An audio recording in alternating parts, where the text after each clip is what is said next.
우리의 인생 속에는 어두운 시기가 있습니다. 존 파이퍼 목사님은 영적인 침체를 극복하라는 책에서 이런 말씀하세요. 그리스도인으로서 살아가면서 어둠의 시기, 즉 영적인 침체를 거치는 것은 정상적인 것이다.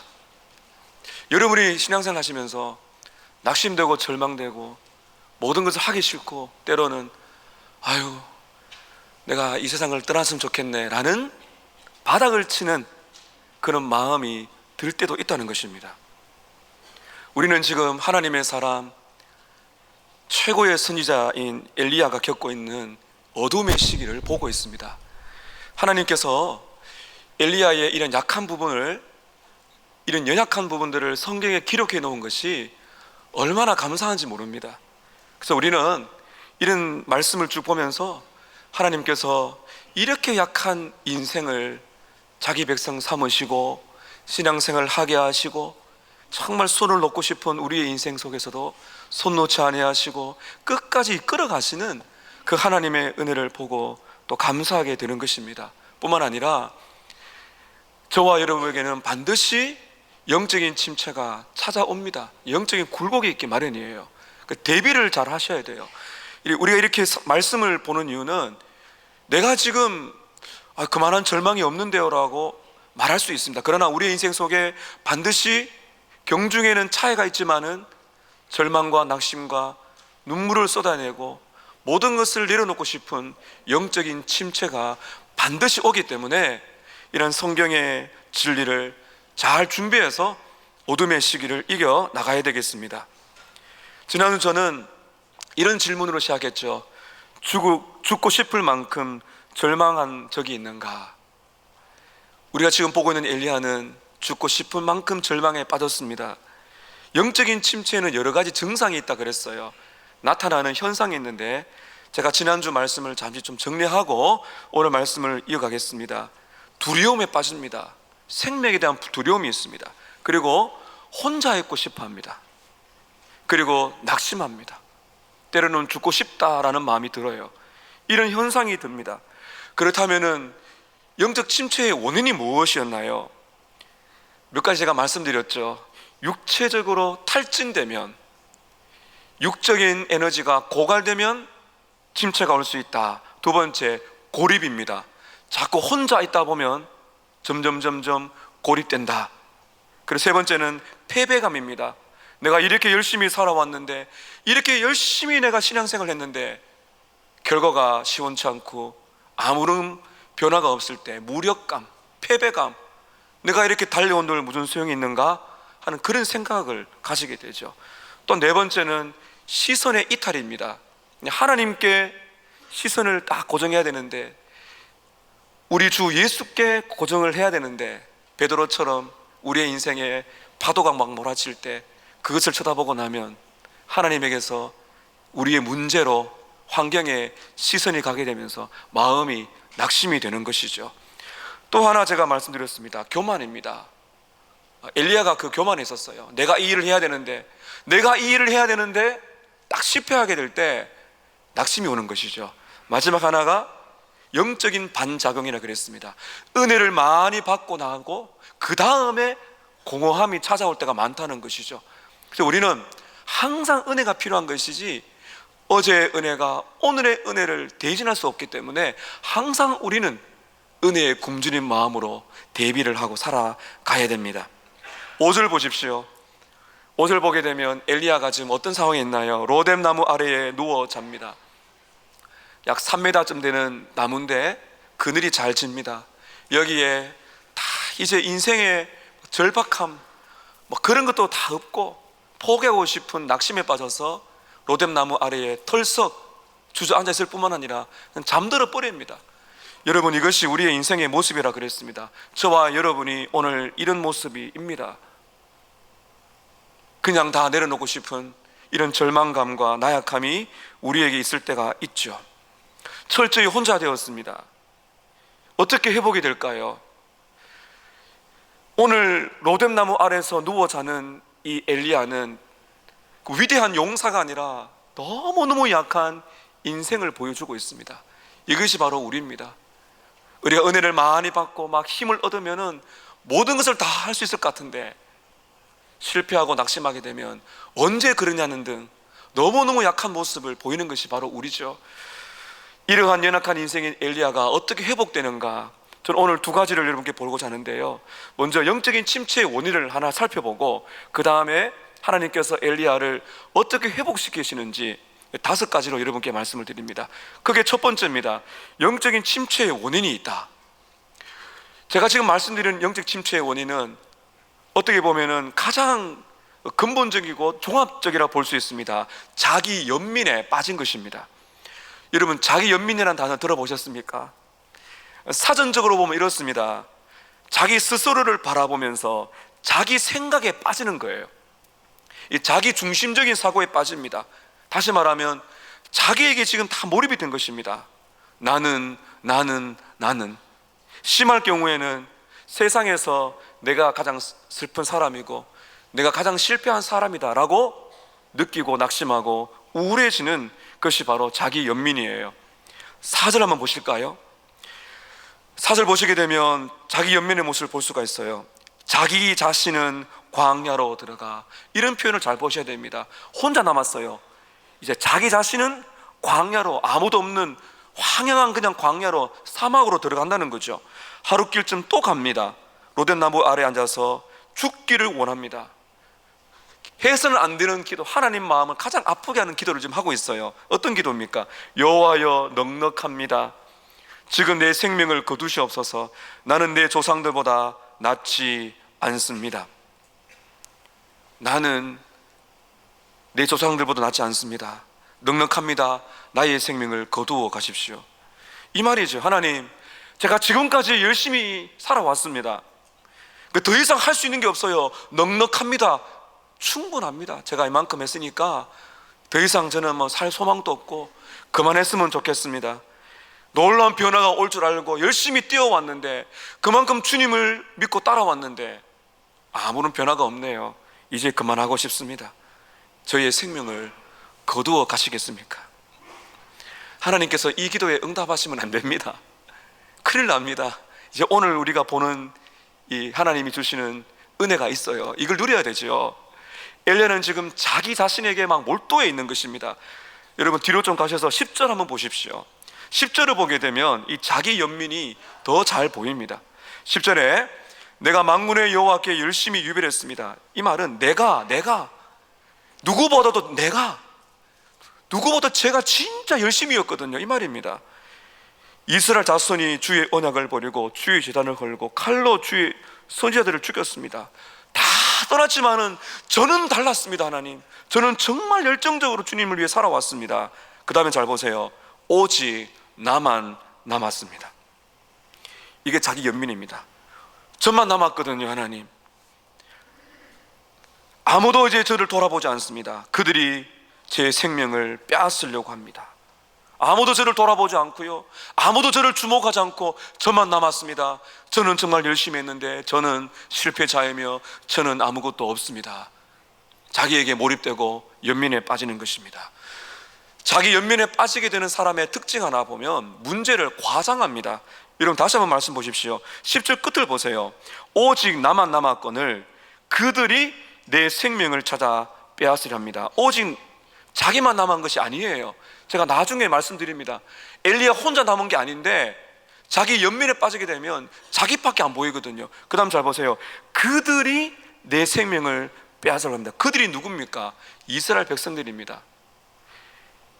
엘리야의 생명을 빼앗으려 한 사람은 누굽니까?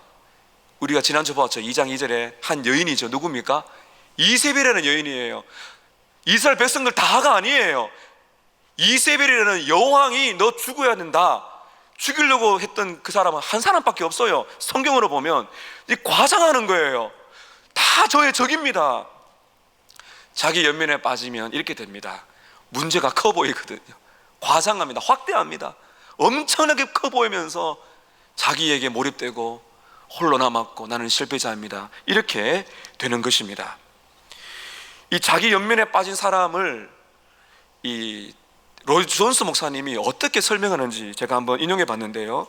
성부 하나님 성자 하나님이라는 책에서 로이드 존스 목사님은 이렇게 말합니다.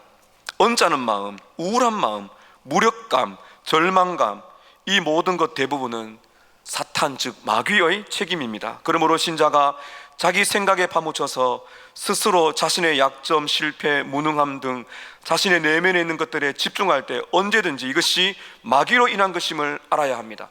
여러분, 지금 엘리야는 나는 실패자야, 나는 끝장났어, 하나님 저 죽고 싶어요, 저는 아무것도 한 일이 없어요, 저는 정말 열심히 했는데 이게 뭡니까? 라고 질문을 던지는 것은 지금 누가 지금 부추기고 있는 거예요?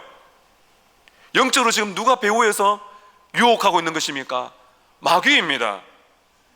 영적인 전쟁이라는 것이죠. 눈에 보이는 전쟁보다도 더 심각한 것은 여러분의 영혼을, 엘리야의 영혼을 공격하는 마귀의 그런 간교한 유혹인 것이죠. 너는 왜 그래? 너 한 일이 뭐가 있어? 열심히 달려왔는데 아니 변화가 하나도 없네? 자기에게 몰두하는 것이죠. 나는 실패했고 나만 남았고. 여러분, 우리가 살아가는 삶은요, 편안한 호화 여객선에 앉아서 칼질하면서 썰고 있는 그런 삶이 아니에요. 제가 이렇게 스테이크 먹지 말라는 말이 아닙니다. 우리의 인생을 제가 이렇게 비유하는 거예요. 호화 여객선 속에서 편안하게 즐기는 인생이 아니라 우리의 인생은 마치 이 전쟁, 전투하는 배, 그런 배에 있는 것 같습니다. 그 전투하는 것이죠. 항상 우리는 전투 태세 속에 살아가야 됩니다. 왜냐하면 마귀가요, 여러분의 영혼과 가정과 여러분의 일터를 계속 쉬지 않고 공격하고 있기 때문이죠. 그래서 우리는 아무것도 뭐 공격이 없을 거야 편안하게 살아가는 마치 휴가 나온 군인이 아니에요. 우리는 지금 전쟁터에서 총알이 날아다니고 있는, 대포가 터지고 있는 그런 영적인 전쟁터에서 여러분 우리는 살아가고 있습니다. 여러분, 그래서요, 하루를 살아가실 때 얼마나 여러분의 마음이 상한지 보세요. 말 한마디 들으면 얼마나 기분 나빠하고 우리의 이 영혼의 유리가 쫙 갈라지는 소리가 들리시죠?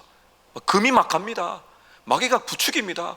그래서 우리 영적인 침체에 빠지고 낙심하고 절망하고, 그리고 막 자기 연민에 빠져가지고 나는 실패자라고 그렇게 슬퍼하는 것이 바로 우리의 모습입니다. 여러분, 그래서 우리는 이제 두 번째 말씀드리는 영적인 침체의 회복과 치료의 방법을 봐야 됩니다. 아셔야 될 것은요, 엘리야는 자기 스스로는 할 수 없다는 것입니다. 외부로부터 힘이 와야 됩니다. 외부로부터 에너지가 와야 됩니다. 그것이 바로 하나님의 은혜라는 것입니다. 여러분, 여러분의 자신에게서, 여러분이 바라보는 환경에서 고개를 드셔야 됩니다. 이게 성경적인 대처 방법입니다. 그래서 하나님께서 지금 엘리야를 어떻게 치료하시고 회복시키시는지를 여러분의 말씀으로 가져가셔야 됩니다. 그게 두 번째입니다. 영적인 침체의 치료 방법입니다. 어떻게 하나님이 치료하시는가? 제가 5가지를 말씀드릴 텐데, 성경을 보니까 이 5가지가 마치 아주 그 탁월한 의사가 처방을 내린 것 같아요. 의사가 처방을 내리는데 먼저 먹어야 될 약이 있고요, 또 식후에 먹어야 될 약이 있어요. 그죠? 그런데 내가 원해서 바꿔버리면 안 됩니다. 그래서 이 5가지를 여러분 잘 기억하시고 다시 반복해서 들으시면서 이 순서를 잘 기억하세요. 하나님께서 얼마나 치밀하시고 하나님께서 얼마나 여러분을, 영혼을 돌보시는지를 보셔야 됩니다. 첫 번째입니다. 영적인 치료의 방법 첫 번째는, 따라 하실까요? 사랑스러운 보살핌을 믿는 것이다. 하나님의 사랑스러운 보살핌을 여러분 믿으셔야 됩니다. 제가 이것을 이렇게 표현했습니다. 한 번 더 따라하세요. 엘리야야, 나는 너를 여전히 사랑한다. 요겁니다. 오늘 엘리야 대신에 여러분 이름을 넣어보세요. 하나님 말씀하십니다. 나는 너를 여전히 사랑한다. 이것을 믿으셔야 됩니다. 사랑스러운 보살핌을 믿는 것이죠. 5절을 보십시오. 5절에 로뎀나무 아래에 누워 자더니 하나님께서는 그동안 엘리야에게 보내지 않았던 천사를 보내십니다. 까마귀도 보내시고 사람도 만나게 하시지만 지금 엘리야의 상태가 심각한 중병이에요. 하나님께서 그래서 천사를 보내시는데, 우리나라 성경 앞에 보면 Behold, 보라, 천사가 왔다 이 말입니다. 천사가 와서 어떻게 합니까? 어루만져 줍니다. 어루만져 주면서 회복시켜 주죠. 여러분, 자녀가 너무 낙심해 있고 마음 아파할 때 부모가 할 수 있는 첫 번째 방법이 뭔지 아십니까? 어깨를 두드려 주는 것이죠. 사랑하는 마음으로 아버지 어머니가 그 자녀를 이렇게 꼭 안을 때, 그때 이 마음으로 느낌이 오지 않습니까? 바로 그것이죠. 천사가 어루만져 주죠. 왜 이런 표현을 했을까? 하나님의 사랑하는 터치죠. 먹었습니다. 천사가 주는 음식을 먹었습니다. 그런데 너무나 피곤해서요, 5절 끝을 보세요. 6절 보세요. 머리맡에 숯불에 구운 떡과 떡 한 병 물이 있는데 먹고 마시고 다시 누웠습니다. 또 잡니다. 7절에 보면 천사가 또다시 와서 어루만집니다. 어떤 의미입니까? 내가 죽고 싶은 마음이 들어서 인생을 포기하고 싶을 정도로 내 인생이 바닥에 떨어진다 할지라도 여전히 하나님께서는 우리를 사랑하신다는 것입니다. 그리고 우리는 하나님을 붙들 힘이 없을지라도 하나님은 여전히 우리를 붙들고 계신다는 것이죠. 자신을 보고 환경을 보고 확대하지 마십시오. 십자가로 가세요. 제가 지난주 설교 결말에 말씀드렸습니다. 우리는 로뎀 나무가 아니라 나무 십자가로 가는 것입니다. 거기서 우리는 예수님의 음성을 들어야 됩니다. 그리고 우리는 그 복음을 들어야 되는 것이죠. 하나님께서는 이렇게 저와 여러분을 어루만져 주시고 여전히 사랑하신다는 것을 믿으시기를 바랍니다. 오늘 그냥 지나치기에 너무 아까운 말씀이 있어요. 여러분 2절 한번 보십시오. 하나님께서 얼마나 사랑하시고 보살피는지 보실까요? 자, 여러분 2절에 보면 이세벨이라는 이 여인이 분노가 폭발합니다.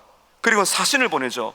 사신을 엘리야에게 보내어 말합니다. 내가 내일 이맘때쯤이면 반드시 너의 생명을 찾을 것이다. 하루의 말미를 주죠. 내일 이맘때쯤이면 너는 반드시 내 손에 죽는다. 여러분께 질문을 드릴게요. 왜 이세벨이요 바로 군사를 안 보내고 하루의 시간을 줬을까요? 이런 성경을 읽으시면 이런 질문을 하셔야 돼요. 아니 그렇게 불같은 진노를 하는데 바로 군사를 보내가지고 엘리야를 죽여야죠. 근데 내일 이맘때쯤이면, 제가 너무 당연한 질문을 할게요. 지금 이 이세벨 배후에 지금 누가 움직이고 있는 거예요? 하나님이 움직이고 있습니다. 누가 이세벨의 마음을 지금 움직이고 있나요? 누구를 위해서, 누구를 보호하기 위해서요? 엘리야를 위해서요. 하루가 말미가 주어졌기 때문에 엘리야가 브엘세바로 로뎀 나무까지 도망갈 수가 있었던 것입니다. 여러분 그거 아셔야 됩니다. 하나님께서는 이 세상 모든 것을 통치하십니다. 사람의 마음도 환경도 통치하세요. 그래서 이 하루가 주어진 것은 엘리야의 생명을 살리시려는 하나님의 특단 조치였고, 절망에 있는 엘리야에게 천사도 보내셔가지고 하나님께서는 엘리야를 어루만져주고 계신 것입니다. 사랑하는 성도 여러분, 오늘 여러분 있는 자리에서 오늘 주님께서 믿으라고 하십니다. 나는 너를 여전히 사랑한다는 것입니다. 여러분 자신에게 선포하셔야 돼요. 여러분 자신에게 설교하셔야 됩니다. 이렇게 말입니다. 예수님께서 나의 인생의 무거운 짐을 지고 가신다. 예수님께서는 세상 끝날까지 나와 함께 하신다고 약속하셨다. 하나님은 나를 절대로 버리지 않는다. 여러분 자신에게 말합니다. 그렇지 않으면 여러분 마귀의 소리를 듣게 되어 있어요. 너는 실패자요, 너는 낙심되고 너는 끝이야. 그렇게 계시면 안 돼요. 여러분 스스로에게 선포하셔야 됩니다. 설교하세요. 하나님은 나는 절대로 버리지 않는다. 하나님은 여전히 나를 사랑하신다.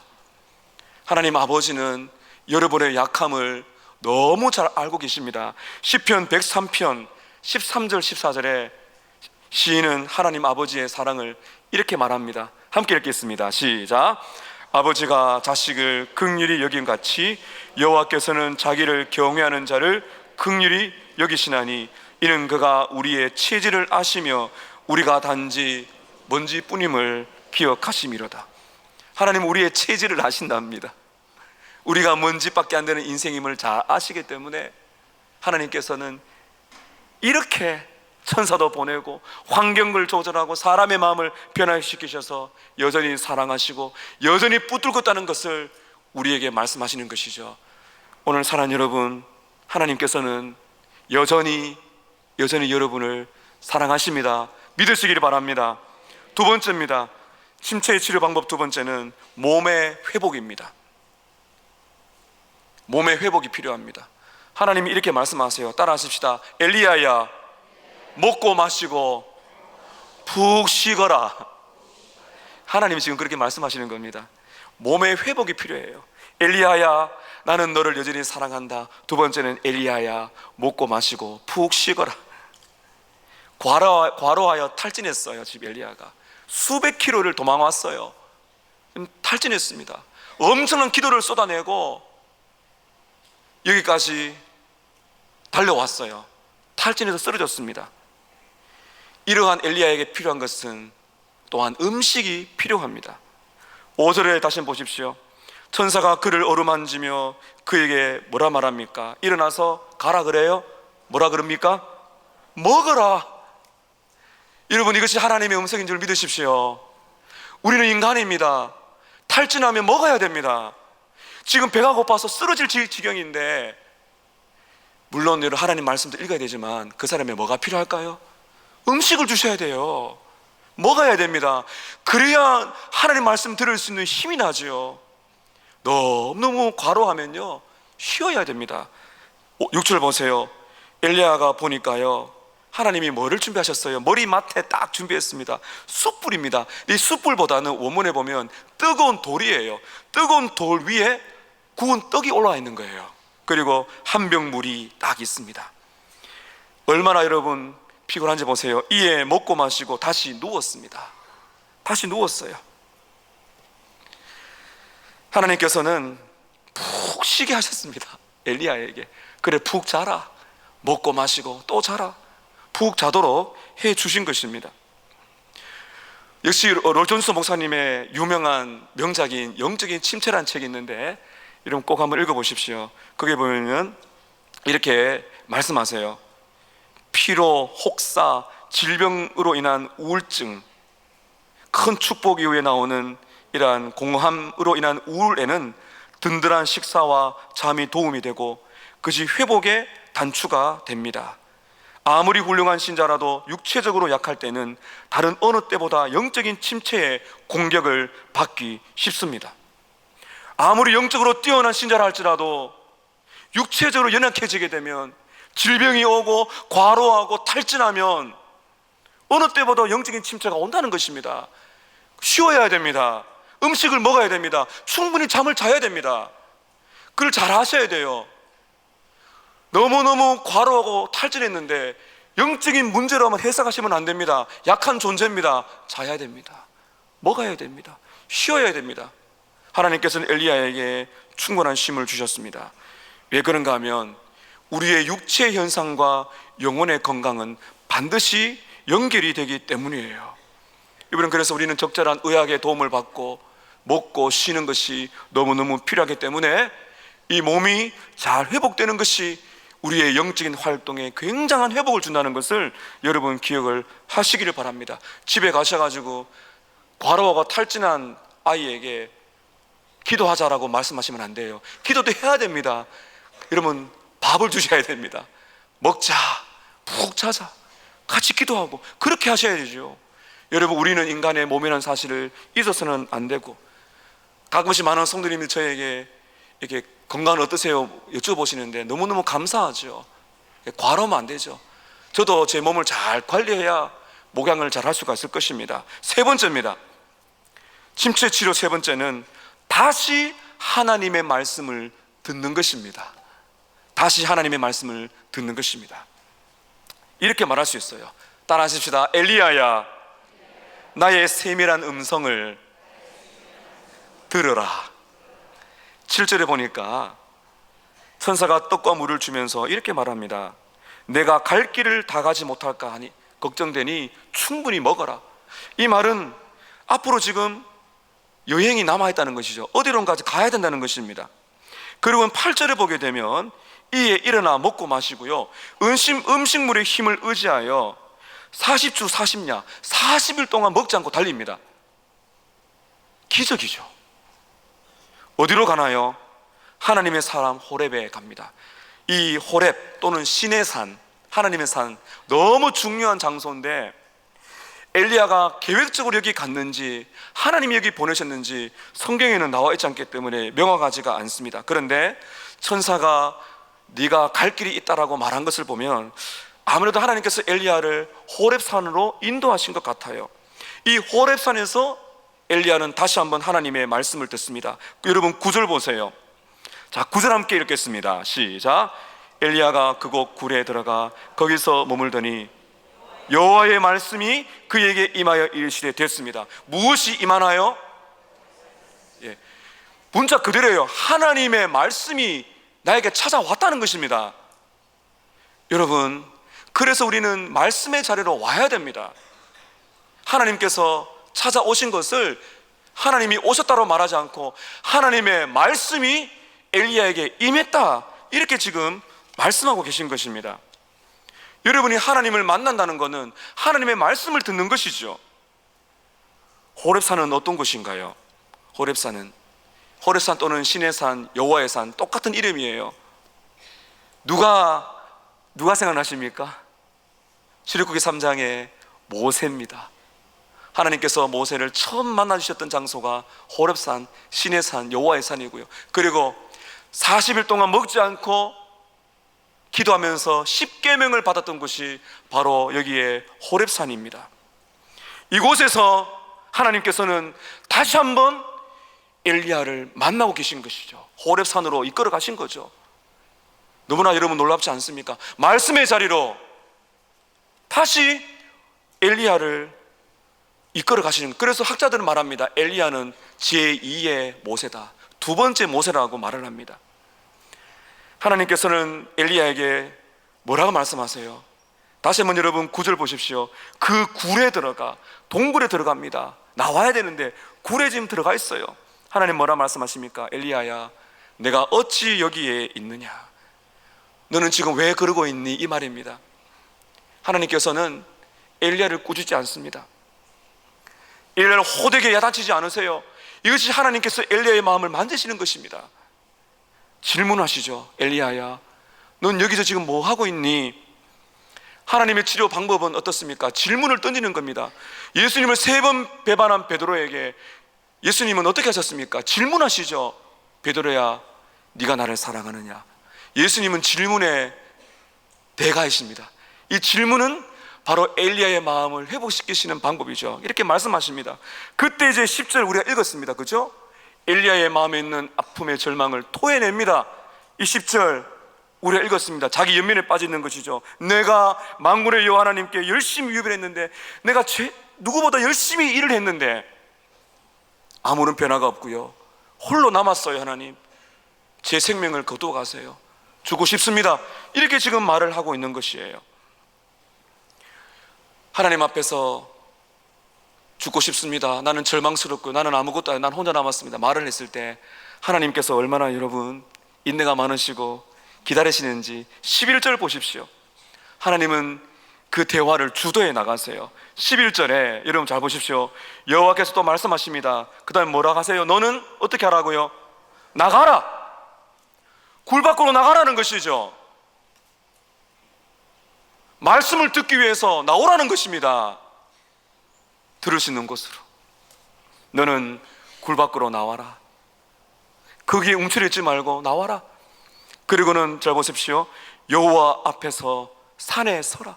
여호와 앞에서 산에 서라. 이 선다는 말이 뭔가 하면 하나님과 교제하는 것입니다. 17장 1절에 보면은 나는 여호와를 섬기는 자다, 그 엘리야가 말하는데 바로 그것이 이 말이에요. 코람되어 하나님 앞에 나오라는 것입니다. 무슨 말인가 하면 두려워하지 말고 내 앞에 서라, 교제하자, 내 앞에 나오라는 거예요. 그 다음 잘 보십시오. 11절 중반에 여호와께서 지나가십니다. 하나님이 이렇게 지나가세요.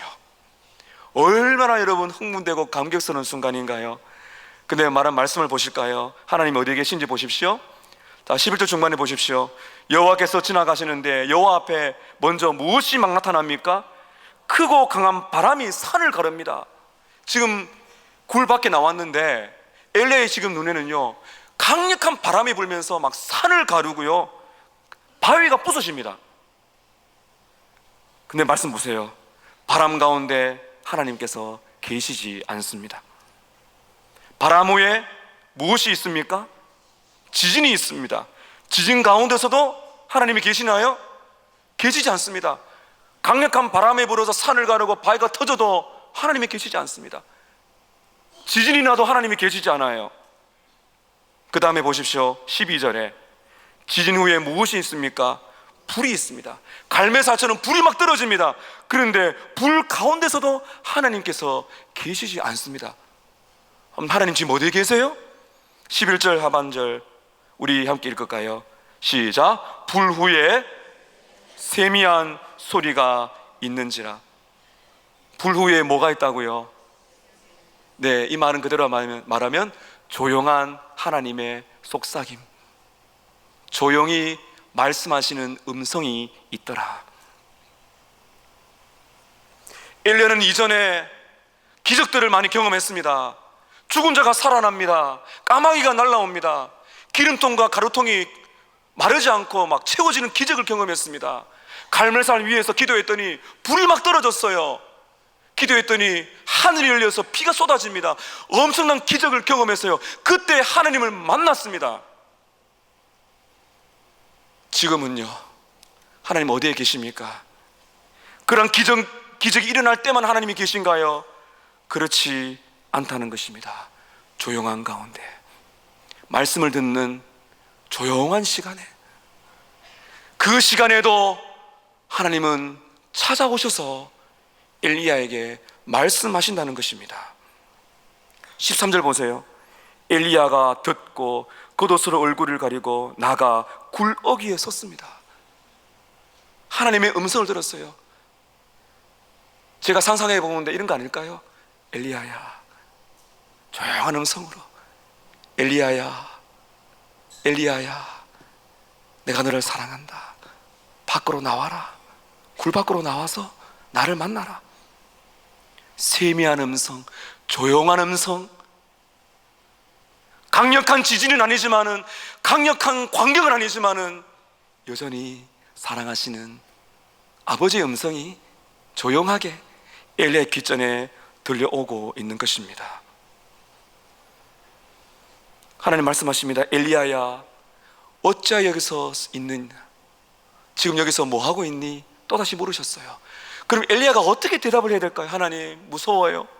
하나님, 도와주세요. 이렇게 해야 되는데 14절에 보게 되면 여전히 반복합니다. 14절에 똑같이 반복하죠. 10절과 내가 만군의 하나님 여호와 앞에서 열심히 유별했는데 다 저를 지금 떠나가고 혼자 남았고요. 그들이 내 생명을 찾아 빼앗으려고 합니다. 여러분, 반복된다는 것은 지금 이 사람의 마음에 가장 곱씹고 있다는 거예요. 길을 걸어오면서 광야를 지나면서 계속 곱씹는 단어, 혼자 남았어요. 다 저를 죽이려고 해요. 저는 끝장났어요. 하나님, 계속 그걸 곱씹고 있는 거예요. 하나님은 왜 자꾸 질문하십니까? 쏟아내야 되는 것이거든요.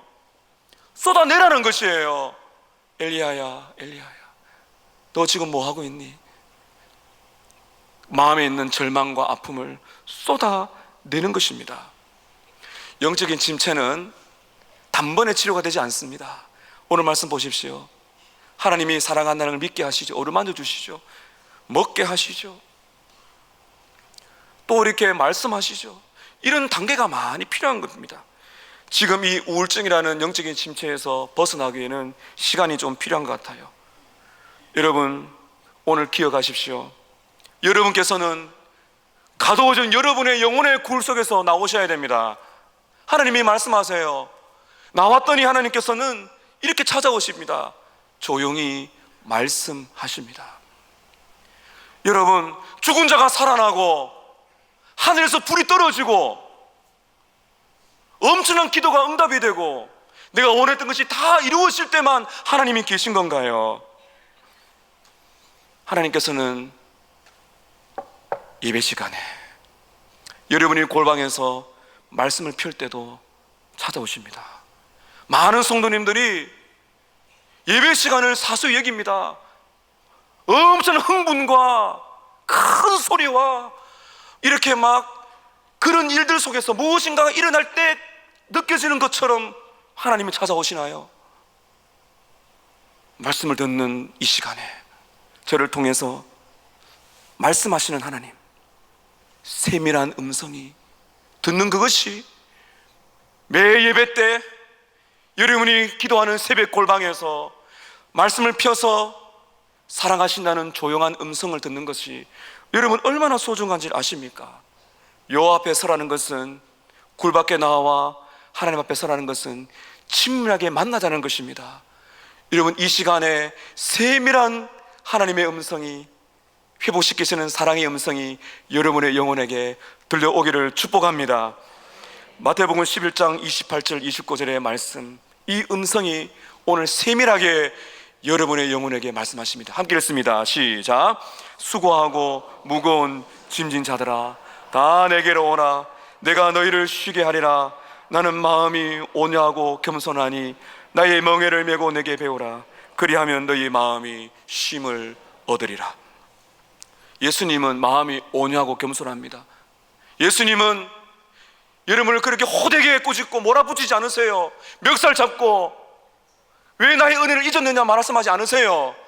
예수님은 온유하고 겸손하십니다. 지쳐있을 때는 세밀한 음성으로 말씀을 듣게 하세요. 말씀을 들으세요. 말씀을 읽으세요.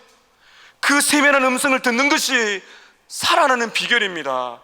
여러분, 그래서 매주마다 나오셔서 말씀을 듣는 것이 여러분의 영혼에 침투하여 여러분의 영혼에 축적하게 될 때 어느새 내 영혼이 살아나는 거예요. 그 말씀을 떠나면 안 됩니다. 네 번째입니다. 네 번째 치료 방법은 하나님의 승리를 확신하는 것입니다. 하나님은 승리하신다, 그것을 믿는 거예요. 자, 이렇게 말할 수 있습니다. 따라 하십시다. 엘리야야, 내가 계속 일하고 있다. 하나님께서는 지금도 일하고 계십니다. 엘리야는 지금 모든 것이 끝장났어요. 절망입니다. 실패감입니다. 패배감에 빠졌습니다. 이제 모든 일을 내려놓았어요. 그러면 하나님은 끝장난 것입니까? 내가 실패하면 하나님도 실패한 것일까요? 하나님의 구원의 역사는 실패하지 않습니다. 하나님 지금 이걸 보여주고 계신 거예요. 엘리야는 이전에 죽은 자를 살리고 갈멜의 산에서 불이 떨어지고 보호가 쏟아지는 것을 경험했습니다. 그때도 하나님이 계셨어요. 그러면 그때만 하나님이 계신 걸까요? 지금 로뎀나무에서, 아니 굴 속에서 낙심하고 헤매고 있는 인생, 그때는 하나님이 안 계신 걸까요? 강한 바람이 불어쳐서 산이 갈라지고 바위가 터집니다. 하나님이 계시지 않습니다. 지진이 나서 하나님이 계시지 않습니다. 불이 떨어도 하나님이 계시지 않습니다. 불 후에 세미한 음성, 내가 볼 때 내 인생이 스탑된 것 같고 희망의 출구가 보이지 않는다 할지라도 하나님은 조용히 지금도 역사하고 있다, 그것을 지금 엘리야에게 말씀하고 계신 겁니다. 바람, 지진, 불과 같은 강력한 성령의 역사도 필요하지만은 여러분, 우리 하루하루 살아갈 때 하나님께서는 여전히 일하고 계신다. 조용한 음성으로 찾아오셔서 엘리야야, 나는 실패한 거 아니야. 나는 여전히 일을 하고 있다. 과연 하나님께서는 미래에 어떤 계획을 가지고 있을까요?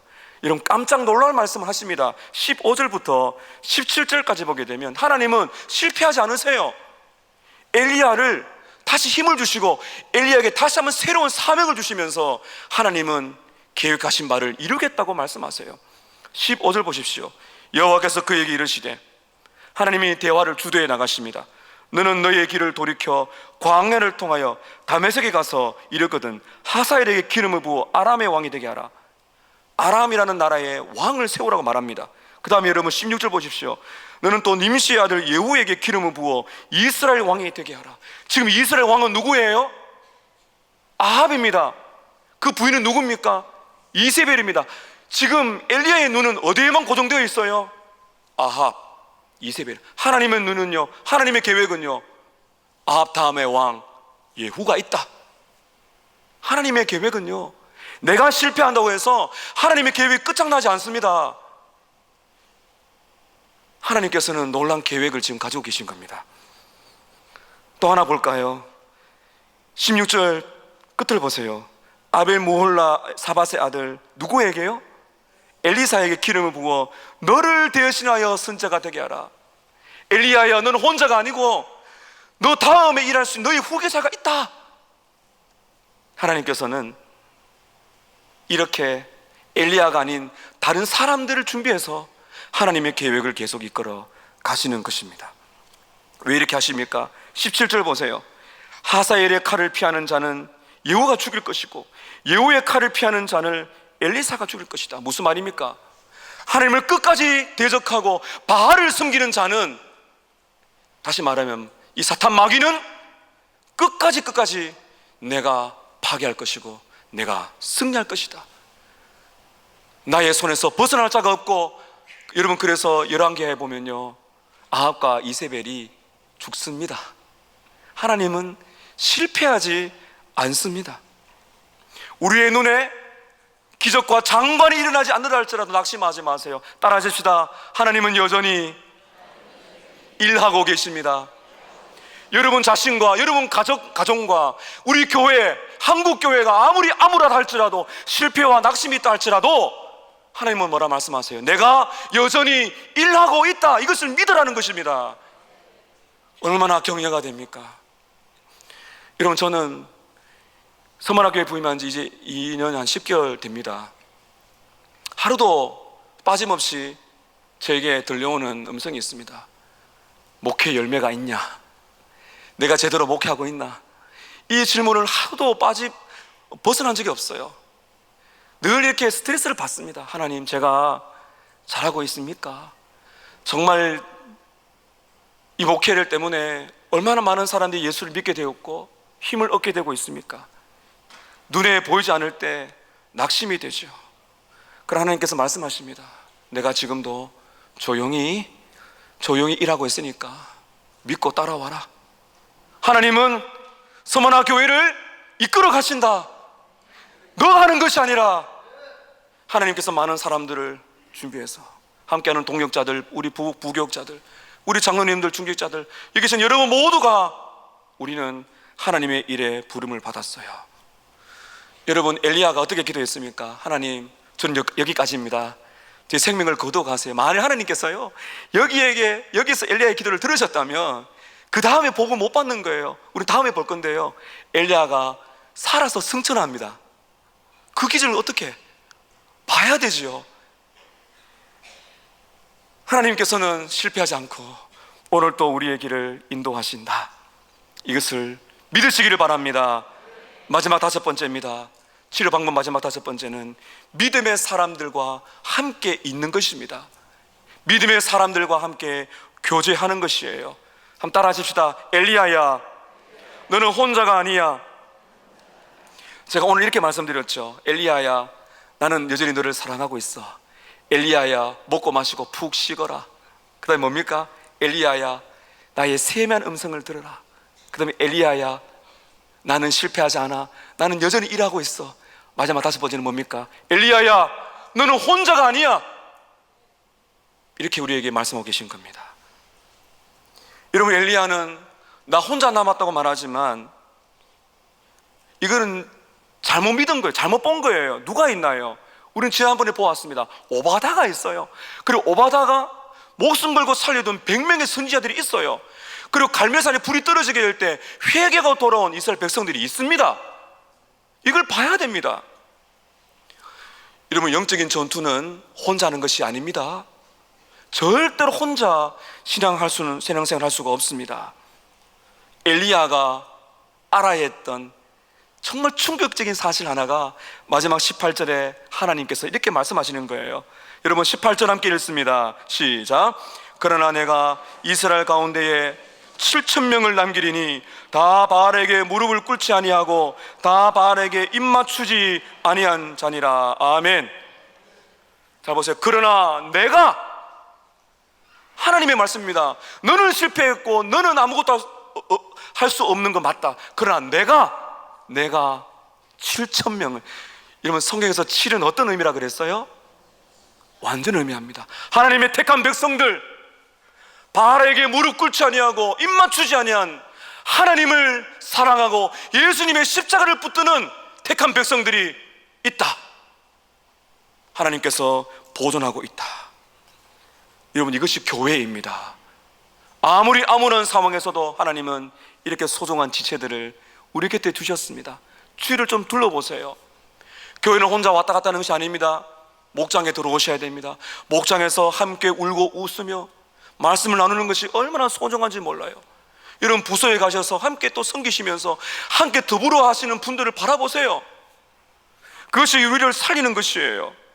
제가 오늘 설교한 다음에 이제 2부 마치고 3부 중간에 한 권사님을 만났는데 울면서 얘기하세요. 목사님, 정말 제가 외로울 때 함께하는 목장 식구들이 있어서 제가 살 수 있습니다. 함께 기도해주고 위로해주는 목장 식구가 있다는 것입니다. 이런 목장으로 들어가셔야 됩니다. 믿음의 친구들과 교제하셔야 됩니다. 그래야 우리가 사는 것이, 이것이 교회입니다. 교회는 혼자 사는 것이 아니라 하나님의 사람들이 더불어 함께하면서 7,000명 95만의 일부 영혼들 중에서 하나님의 택하신 백성들이 있다는 것을 우리가 믿음으로써 이 창원 땅에 하나님의 교회를 통해 역사하실 줄로 믿습니다. 여러분, 오늘 하나님 말씀을 들으십시오. 내가 여전히 너를 사랑하고 있다. 푹 쉬고 먹고 좀 잠을 자라. 사랑하는 자여, 큰 일이 일어나지 않아도 낙심하지 말고 나의 세밀한 음성을 들어라. 그리고 너는 실패했다 할지라도 나는 여전히 일하고 있다. 사랑하는 자여, 너는 혼자가 아니다. 오늘 이 말씀을 여러분의 말씀으로 믿으셔서 영적인 침체에서 벗어나시기를 주님의 이름으로 축복합니다.